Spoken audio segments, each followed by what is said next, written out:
Good morning! So, ayan, we are here sa Kubo. So, ayan.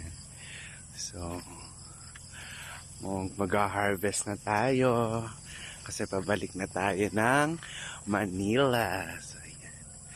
So, dito, panguhanin na natin to kaysa maunahan tayo ng ibon. So, ayan, panguhanin na natin sila. So, ayan, hindi pa medyo hinog. Pero this one, so puro pula na siya. So mamaya harvest natin yan. Ayan.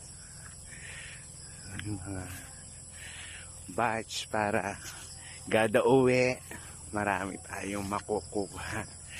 So, ayan. So eto na siya. Eto na siya.